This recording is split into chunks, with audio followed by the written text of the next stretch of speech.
Jepang janji bantu ASEAN perkuat keamanan maritim.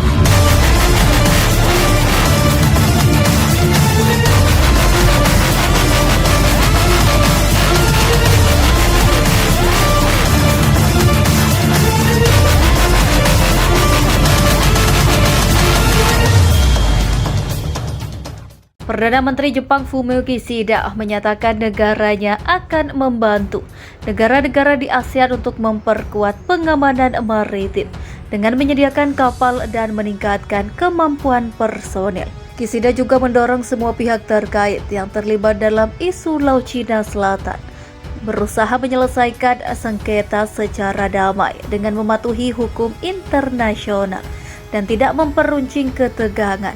Dalam hal ini akan membantu kegiatan patroli illegal fishing serta pengendaliannya dengan memberikan bantuan berupa pemberian kapal patroli pada negara ASEAN termasuk Indonesia dan Vietnam.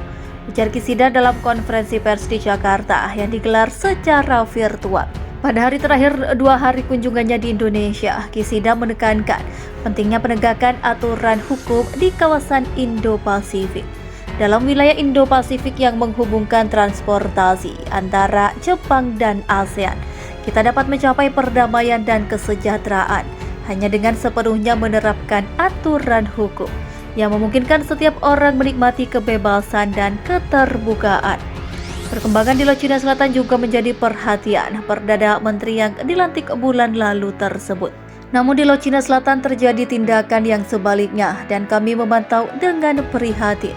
Oleh karenanya Jepang menolak semua tindakan dan gerakan karena meningkatkan ketegangan di Laut Cina Selatan.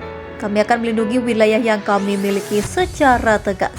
Dalam pembicaraan dengan Presiden Joko Widodo di Istana Bogor, Selasa, kedua pemimpin sepakat untuk mempercepat diskusi tingkat Menteri Luar Negeri dan Menteri Pertahanan kedua negara untuk membicarakan ekspor peralatan pertahanan Jepang ke Indonesia. Kesepakatan soal ekspor peralatan militer juga dilakukan Jepang dengan Vietnam dalam kunjungan Kishida sebelum ke Indonesia. Kishida menegaskan Jepang akan berusaha menunjukkan kepemimpinan secara aktif dalam mengatasi persoalan regional dan internasional demi menciptakan perdamaian dan keamanan di kawasan Indo-Pasifik, menyusul persaingan mengemuka antara Amerika dan China.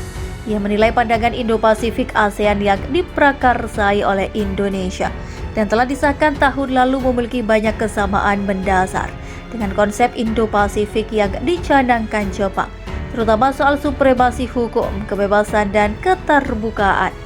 Kami mendukung keseluruhan dari konsep Indo-Pasifik ASEAN. Kepemimpinan tersebut tidak berubah sama sekali.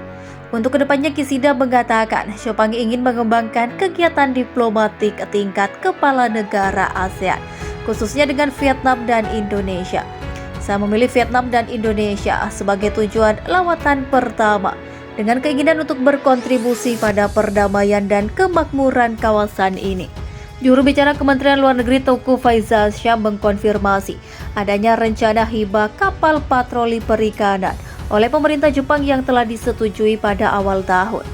Sementara kesepakatan kerjasama antara Badan Keamanan Laut Indonesia dengan Japan Coast Guard sudah dilakukan pada tahun 2019. Sejak itu telah dilakukan berbagai program kerjasama, termasuk untuk meningkatkan kapasitas Bakamla. Namun dia membantah kalau hal tersebut dilakukan terkait konflik di sekitar Laut Cina Selatan. Jadi jangan diinterpretasikan terlalu jauh terkait dengan isu LCS. Indonesia, Vietnam, dan Filipina bersama dengan Brunei, Malaysia, dan Taiwan memiliki klaim teritorial atau batas Laut Cina Selatan yang tumpang tindih dengan klaim Cina. Meskipun Indonesia tidak menganggap dirinya sebagai pihak pengklaim dalam sengketa Laut Cina Selatan, Beijing mengklaim hak bersejarah atas bagian laut tersebut yang tumpang tindih dengan zona ekonomi eksklusif Indonesia.